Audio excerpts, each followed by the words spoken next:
Halo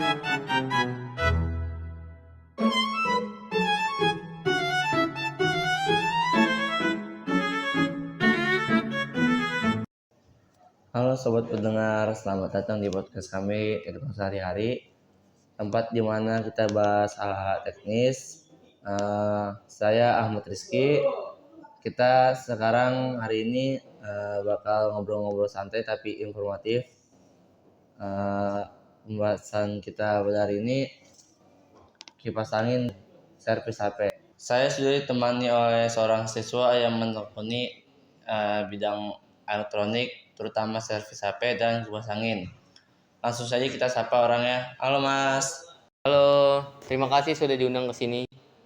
Mas Trigus, ini sudah biasa menangani servis HP dan kipas angin ya? Alat-alat elektronik rumah tangga. Iya betul, saya mulai dari hobi-hobi bongkar-bongkar, terus saya tekuni sampai bisa servis sendiri sih. Oh, oke, langsung ke topik pertama. Banyak yang bingung HP-nya rusak, tapi nggak tahu bagaimana biasanya kerusakan itu apa sih Mas? Kerusakannya sih bermacam-macam sih, mulai dari layar pecah, baterai ngedrop. Biasanya itu mungkin karena kelainan sih. Biasanya kalau baterainya ngedrop atau kembung itu biasanya karena main sambil dicas. Terus juga kalau layar pecah itu biasanya karena kebanting, dan biasanya juga kalau mati gitu bisa IC powernya sih yang rusak. Kalau HP mati total itu apakah harus IC-nya yang diganti Mas?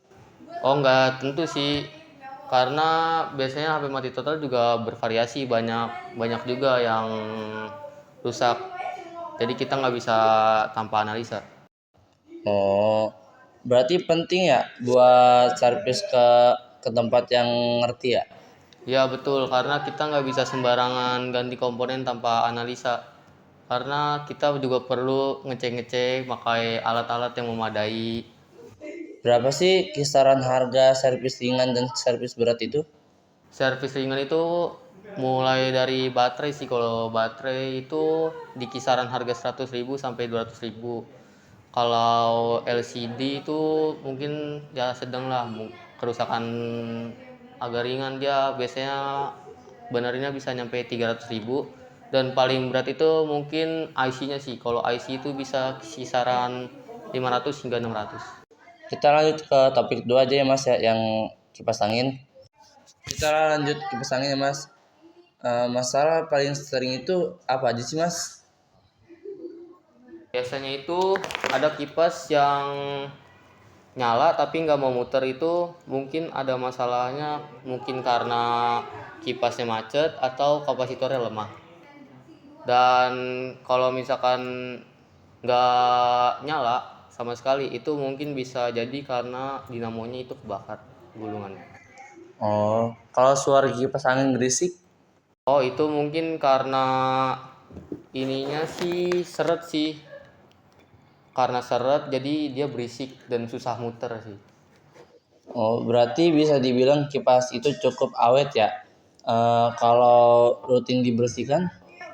Iya sih, kipas angin itu sebenarnya yang penting rutin dibersihkan saja, karena kipas angin itu paling mudah sih. Kalau biaya servis kipas? Biaya servis kipas itu mungkin kalau misalkan hanya macet doang itu bisa kisaran 30.000. Kalau ganti kapasitor itu mungkin bisa 30 ribuan. Yang paling mahal itu kalau kita ganti dinamo, karena dinamo kebakar itu mungkin bisa 70.000 hingga 100 ribuan. Wah, bermanfaat banget nih infonya. Eh, Terakhir Mas Trigus, ada tips buat pendengar biar alat elektronik awet? Sebenarnya alat elektronika itu yang penting kita sering ngerawatnya, kita bersihin, terus jangan sampai terlalu panas, karena kalau terlalu panas bisa menyebabkan, mungkin bisa rusak. Itu aja sih tips dari saya. Siap, terima kasih Mas Trigus sudah berbagi ilmu atau berpengalaman sangat berguna untuk kita semua. Oke, sobat pendengar, itu tadi bincang-bincang kita tentang kipas angin dan servis HP. Semoga bermanfaat dan sampai bertemu di episode selanjutnya. Saya Ahmad Rizky, Saya Trigo Sanja Pikir Midat. pamit. Salam teknisi Teknisi rumah.